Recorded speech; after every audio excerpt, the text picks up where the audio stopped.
प्यारे बुजुर्गों, माताओं, भाई और बहनों, प्रभु को पाने का रास्ता प्रेम का रास्ता है। और प्रेम का रास्ता वो रास्ता है जिस पर कि सब महापुरुष चलते रहे हैं। जब हम महापुरुषों की ज़िंदगी देखते हैं तो हम बहुत सी बार उन्हें भारी रूप से देखते हैं। तो आज मैं एक संत कृपाल सिंह जी महाराज की लिखी हुई गज़ल आप सबके सामने रखना चाहता हूँ, जिसमें दिखेगा कि संत कृपाल सिंह जी महाराज कितने प्रेम से भरपूर थे। उनको कितना लगाव अपने सदगुरु हजूर बाबा सावन सिंह जी महाराज से था। और जो प्यार का रास्ता है जो एक भक्त और गुरु के बीच में है, एक शिष्य गुरु के बीच में है, वो कैसे इन महापुरुषों की ज़िंदगी में होता है, चाहे वो डिसाइपलशिप के समय में हों जब खुद भक्त हों, और बाद में तो उनके ज़रिए वो प्रभु का प्रेम सब तक पहुंचता रहता है। संत कृपाल सिंह जी महाराज जी ने बहुत से लोग बहुत स्ट्रिक्ट समझते थे। जब इनके लफ्ज़ सुनने को मिलेंगे तो प्रेम का मस्ती भरा आलम हम सबको खुलता हुआ दिखेगा कि कैसे एक भक्त की एक ही कशिश होती है, वो है अपने सद्गुरु से मिलन की। उसके सिवाय और कुछ उसकी ज़िंदगी में है नहीं। वो चाहता है कि उसका मिलाप अपने सद्गुरु से हो। वो चाहता है कि उसका ध्यान अपने सद्गुरु के ज़रिए पिता परमेश्वर में हो। और चाहे वो अपने सद्गुरु को दूर से देखे, चाहे उन्हें याद करे, लेकिन उसका ध्यान दुनिया में जीते हुए सिर्फ अपने सद्गुरु की ओर होगा। तो पहला शेर इस गज़ल का ऐसे है कि उल्फत में किसी बात की परवाह न करेंगे, कि उल्फत में किसी बात की परवाह न करेंगे, जहाँ अपनी फिदा सूरतें परवाह न करेंगे। तो संत कृपाल सिंह जी महाराज फरमा रहे हैं कि जो एक सच्चा प्रेमी है वो किसी चीज़ की परवाह नहीं करता। उसे बाहरी किसी चीज़ की कोई परवाह नहीं है, कि उल्फत में किसी बात की परवाह न करेंगे, कि वो तो अपने सद्गुरु का प्रेम लेने के लिए आया, उसको तो और किसी चीज़ से मतलब नहीं है। एक सच्चा शिष्य तो यही चाहता है कि अपने गुरु का उसको प्रेम मिले, और उसी प्रेम के ज़रिए वो वहाँ खींचा चला आता है। और अगर कोई भी चीज़ उसमें रुकावट डाले तो संत कृपाल सिंह जी महाराज फरमा रहे कि उल्फत में किसी बात की परवाह ना करेंगे, जहाँ अपनी फिदा सूरतें परवाह ना करेंगे, कि ध्यान अपना पूरा अपने सद्गुरु में रखेंगे। और कोई भी बाहर की रुकावट हो तो उसका कोई फर्क नहीं पड़ता। संत कृपाल सिंह जी महाराज का प्रेम हजूर बाबा सावन सिंह जी महाराज से इतना ज़्यादा था कि जब वो डेरे से वापस जाते थे तो कभी अपनी पीठ करके नहीं जाते, उल्टे पैरों से कितनी देर चलते रहते थे, ताकि उनका मुख हर समय अपनी सद्गुरु की ओर हो। इस किस्म की लगन जिसमें कि उन्हें मालूम था कि जो कुछ उन्हें मिलना है वो सद्गुरु के ज़रिए मिलना है, God first and everything else next, कि प्रभु को पाना ही सबसे पहला कार्य है, और उसको पाने के लिए सद्गुरु की मदद चाहिए। अगर अपने आप प्रभु को पा सकते तो फिर हम कब के 84 लाख जिया जुन से छुटकारा पा गए होते। ये संत कृपाल सिंह जी महाराज की जिंदगी बड़ी जल्दी क्लियर हो गया था, क्योंकि उन्होंने बड़ी छानबीन की, बहुत संत महात्माओं के पास गए, बहुत रास्ते देखे। और जब हजूर बाबा सावन सिंह जी महाराज के उन्हें दर्शन हुए तो उन्हें मालूम हो गया कि यही रास्ता मेरे लिए सही है, इनके ज़रिए मैं सब कुछ पाऊंगा। और फिर उन्होंने अपने सारी अटेंशन उनकी ओर कर दी।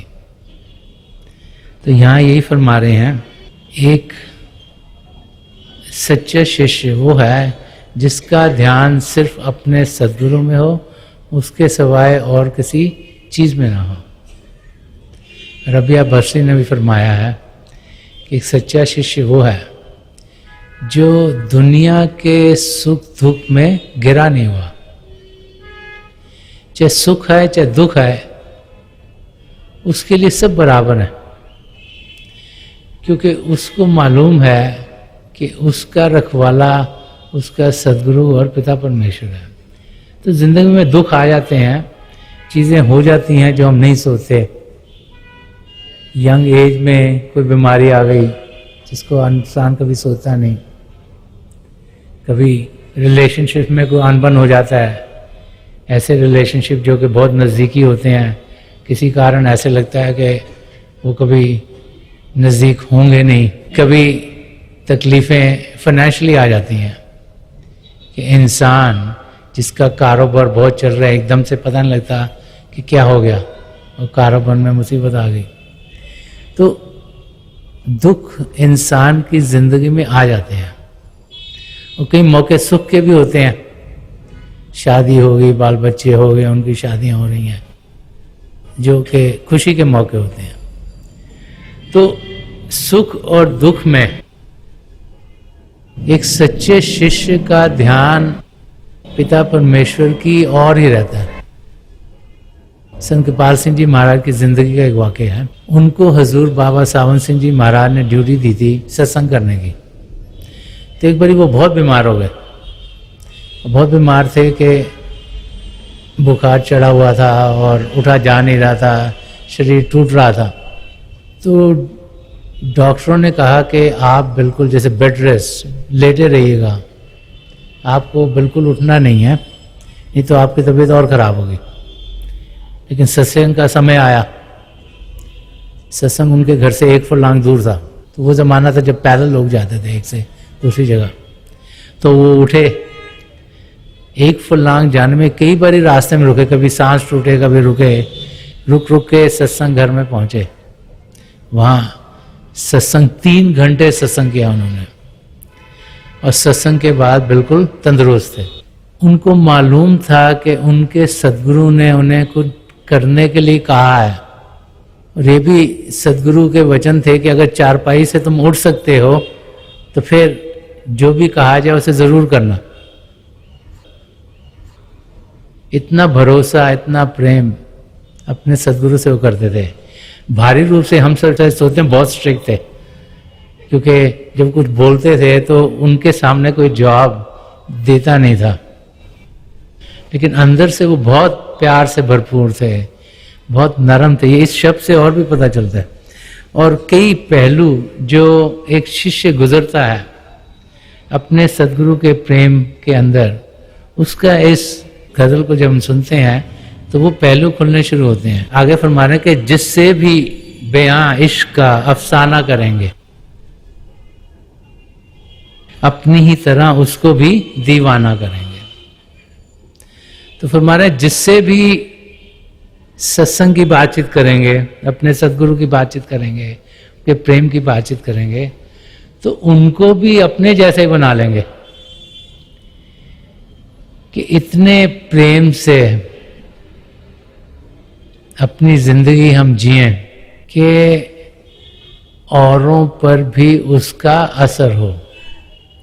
लोगों पर असर बातचीत का नहीं होता, लोगों पर असर होता है कि हम किस किस्म के हैं, हम जीते कैसे हैं, हमारे इंटरेक्शन औरों से कैसे हैं, हम कैसे रोज़ाना अपने कार्य करते हैं, कैसे लोगों को मिलते हैं। जो डे टू डे हमारी एग्जिस्टेंस है, जब वो शांत होती है, जब वो अच्छी होती है, तो फिर ऑटोमेटिकली उसका असर खुद ब खुद औरों पर पड़ना शुरू हो जाता है। अगर हम सोचें कि किसको बोल के और किसी को समझा के कुछ समझा सकेंगे तो पॉसिबल नहीं होता। पॉसिबल ये है कि इंसान अपने आप को सही करे, और जो इंसान अपने सद्गुरु के प्रेम में जी रहा है तो उसकी ज़िंदगी से वो उसके सद्गुरु की प्रेम की खुशबू औरों तक भी पहुंचती है।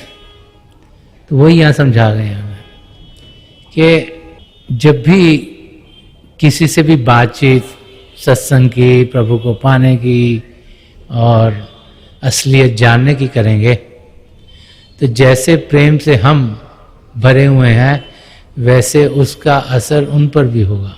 उन्हें भी हम समझाएंगे कि वो सत्संग में आए। गुरबाणी में भी आया कि पूरे गुरु का सुन उपदेश, पार ब्रह्म निकट कर पेख।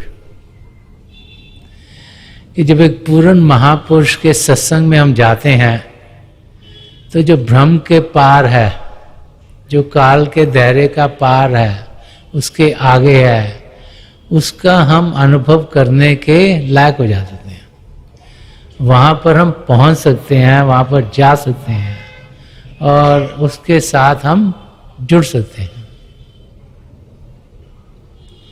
अभी तो हम एक काल के देश, इस माया की दुनिया में, पिंड के देश में जी रहे हैं। सब कुछ इस देश में वो हो रहा है जो कि इल्यूजनरी है, माया की दुनिया में है कुछ और, नज़र कुछ और आता है, देखने में कुछ और है, सुनने में कुछ और है।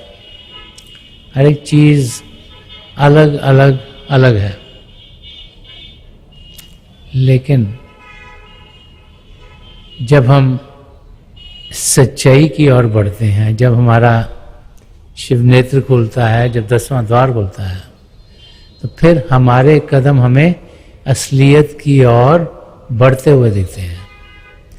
और जब हमारे कदम हमें असलियत की ओर बढ़ते हुए दिखेंगे तो फिर हम अपनी मंजिल की ओर बढ़ना शुरू हो जाएंगे। जैसे जैसे ध्यान पिता परमेश्वर की ओर बढ़ेगा, वो तब होगा जब अंदर की दुनिया में हम जाएंगे। वैसे वैसे हम देखेंगे कि जिंदगी में सुख चैन होगा। ये अगला वर्ष है, ये उस स्टेट का है कि जब हम बड़ी कोशिश कर रहे हैं कि हमें अपने सद्गुरु की नज़दीकी मिले, लेकिन मिलती नहीं। तो यहाँ पे फरमा रहे कि उल्टा ही पड़ रहा है दुआओं का असर भी, कि हम प्रेयर कर रहे हैं, प्रार्थना कर रहे हैं, लेकिन कुछ असर नहीं हो रहा उसका। जो हम चाह रहे हैं वो हो नहीं रहा। कि उल्टा ही पड़ रहा है दुआओं का असर भी, क्या चारा है दर दिल दीवाना करेंगे। मारे हैं कि हम बड़ी कोशिश कर रहे हैं अपने सद्गुरु की नजरें पाने की, उनका प्रेम पाने की, उनकी नज़दीकी पाने की, बट हो नहीं रहा। तो क्या चाह रहा है, कुछ समझ में नहीं आ रहा कि क्या करें। संत दर्शन सिंह जी महाराज की जिंदगी का एक वाक़या है कि संत कृपाल सिंह जी महाराज जब बाहरी दौरे पर एक बार ही जा रहे थे, जब हिंदुस्तान से बाहर जा रहे थे, तो एयरपोर्ट पर जैसे सब लोग छोड़ने गए उनको, तो एयरपोर्ट पे जब महाराज जी दर्शन दे रहे थे तो उनकी नज़रें संत दर्शन सिंह जी महाराज के ऊपर नहीं पड़ी। एक बार ही नहीं पड़ी, दूसरी बार नहीं, उन्होंने फिर जगह बदली और उनके अंदर बड़ा दुख हो रहा था कि मुझे दर्शन नहीं हो रहे हैं। और फिर महाराज जी की फ्लाइट का समय हो गया और वो चले गए। और संत दर्शन सिंह जी महाराज को उस दिन दर्शन नहीं हुए, उनकी नज़रें संत कृपाल सिंह जी महाराज की नज़रों से नहीं मिले। तो बड़े दुखी घर में आके एक पोइम भी उन्होंने लिखी है उस टाइम की। तो ऐसे मौके कई बारी हमारी लाइफ में आ जाते हैं। इस किस्म के मौके की बात यहाँ संत कृपाल सिंह जी महाराज भी कर रहे हैं कि उल्टा ही पड़ रहा है दुआओं का असर भी।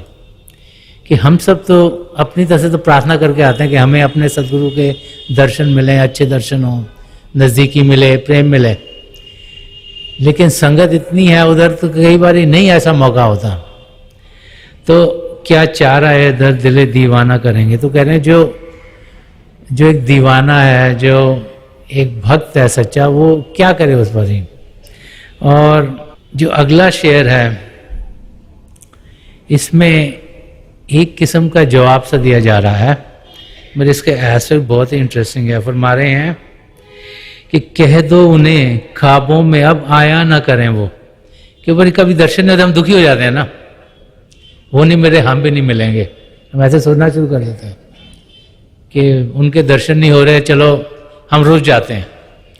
और कह दो उन्हें ख्वाबों में अब आया ना करें वो, इस तरह से फिर उनकी तमन्ना ना करेंगे।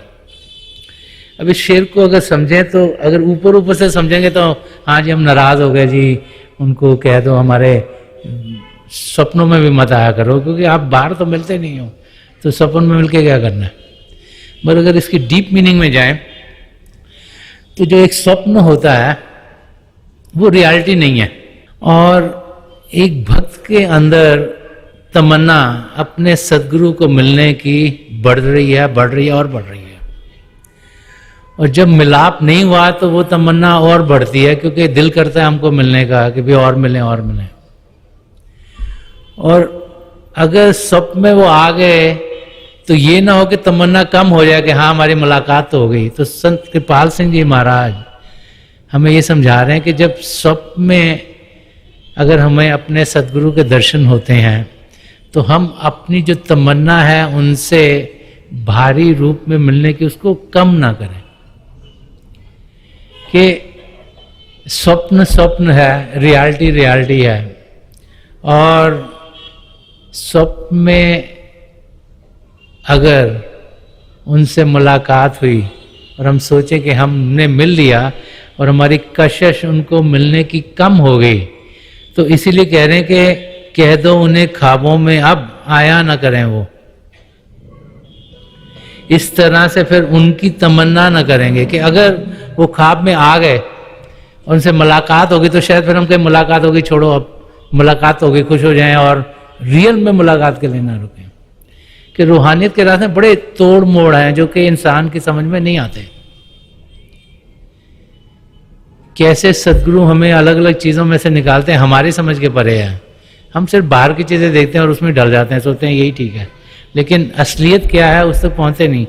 तो संत कृपाल सिंह जी महाराज जिन्हें तो रूहानियत के सब चीज़ें पता थी, वो एक शिष्य होने के नाते हमें समझा रहे हैं कि ये ना हो कि जो हमारी लगन है, जो तमन्ना है अपने सद्गुरु के दर्शन पाने की, नज़दीकी पाने की, वो अगर वो सपने में आए तो वो तमन्ना खत्म हो जाए।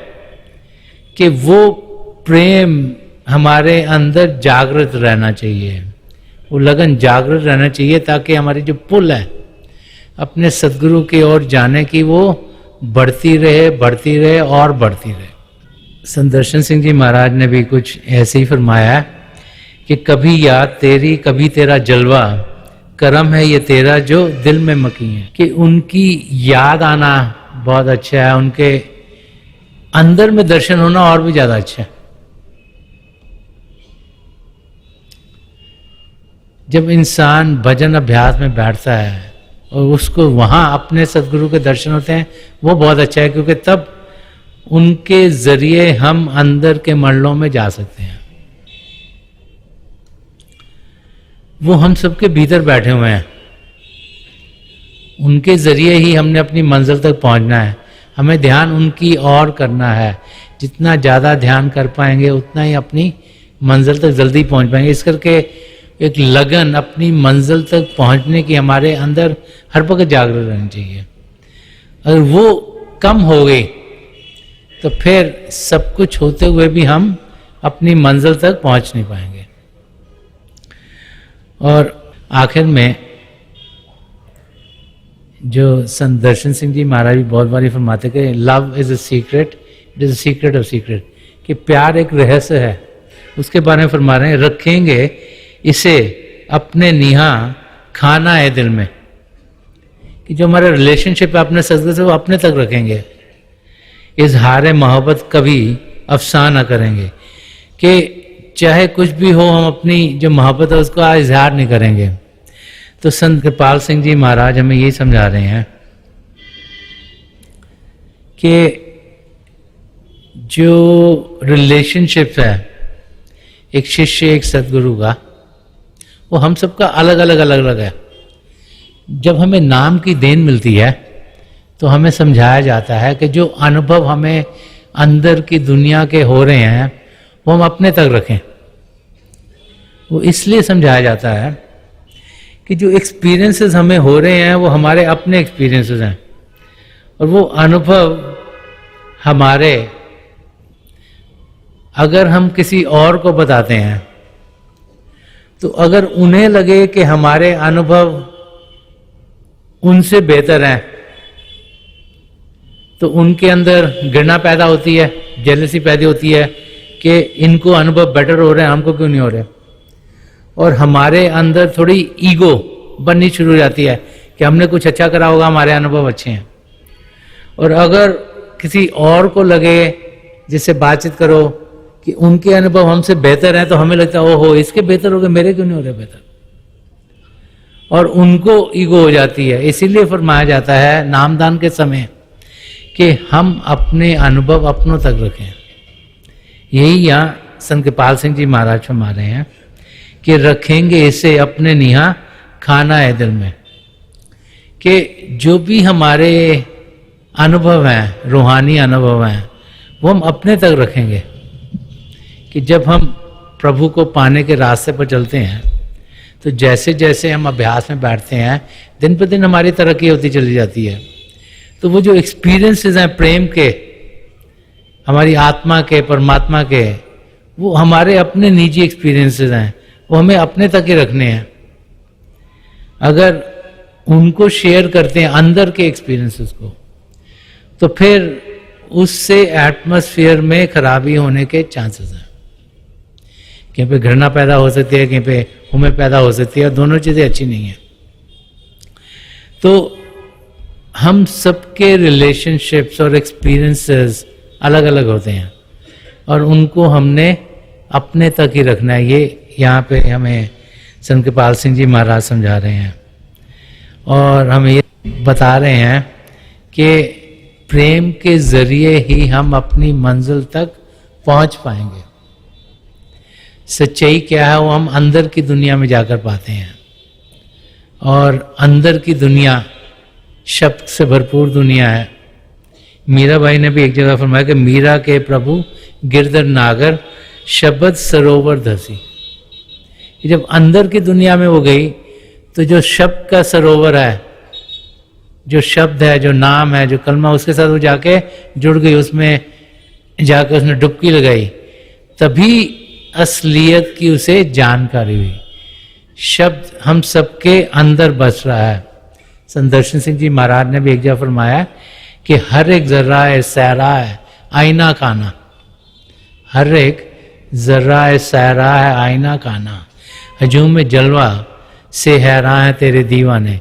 तो एग्जाम्पल ले रहे हैं जैसे रेगिस्तान का, रेगिस्तान में सैंड होती है, छोटे छोटे छोटे पार्टिकल सैंड। तो कहते हैं कि हर एक वो छोटा छोटा छोटा जो सैंड का पीस है वो एक किस्म का आईना है, इट्स लाइक अ मिरर, और हर एक उस आईने के अंदर सदगुरु तुम्हारी तस्वीर दिखा रही है, आप दिखाई दे रहे हो।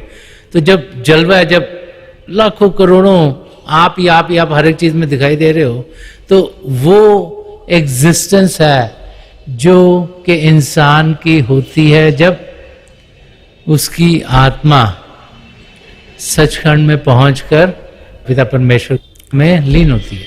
जब हम पार ब्रह्म में पहुंचते हैं तो हमें ये अनुभव होता है कि हम आत्मा हैं, क्योंकि पिंड, अंड और ब्रह्मांड ये तीनों पर्दे हट गए होते हैं, ये तीनों शरीर हट गए हैं।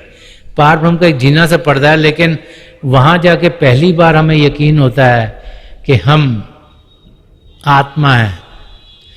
लेकिन जब वहां से सचखंड में पहुंचते हैं, जब ये अकेला पर्दा भी हटता है, तब जाके इंसान को अनुभव होता है कि वो परमात्मा का ही अंश है, कि सब कुछ प्रभु ही प्रभु है, हर एक कण कण में प्रभु समाया हुआ है।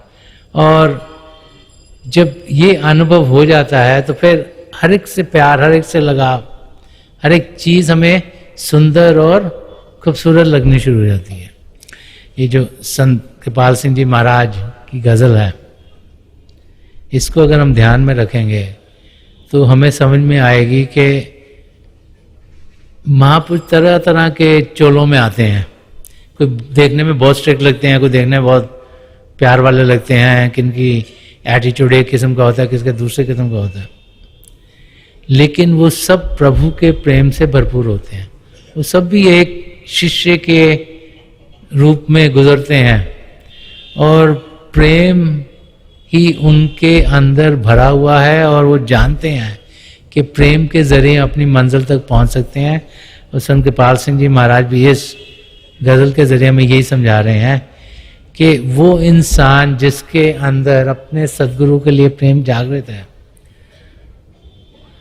उसके लिए रास्ता खुला है अपनी मंजिल तक पहुंचने का। रुकावटें तो ज़रूर आएंगी, ऊंच नीच होगी, ups and downs of life are there, वो चलते रहेंगे, लेकिन वो इंसान अपनी मंजिल तक पहुंच सकता है। हमें ध्यान पिता परमेश्वर में करना है और अपने सदगुरु में ध्यान करते हुए पिता परमेश्वर को पा लेना है।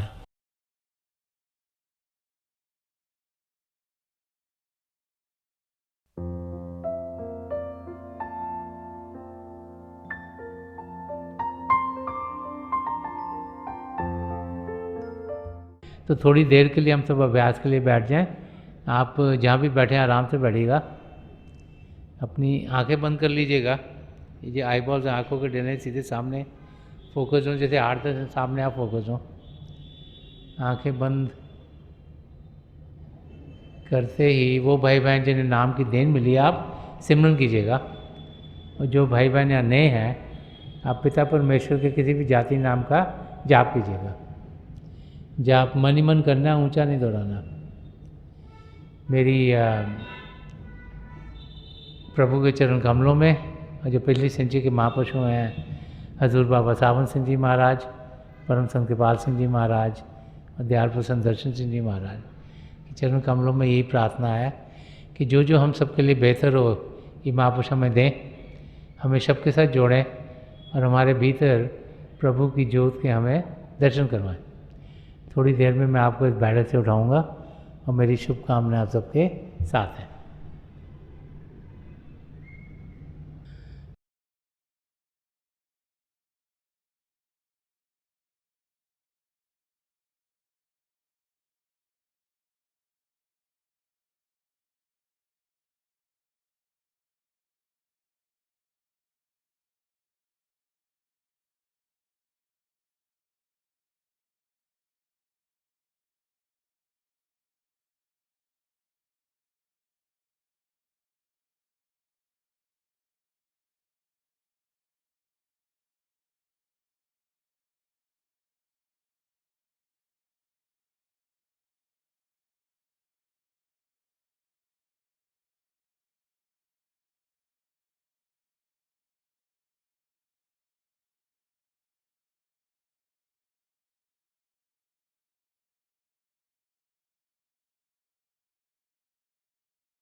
छोड़ दीजिए जी, प्लीज लीव ऑफ।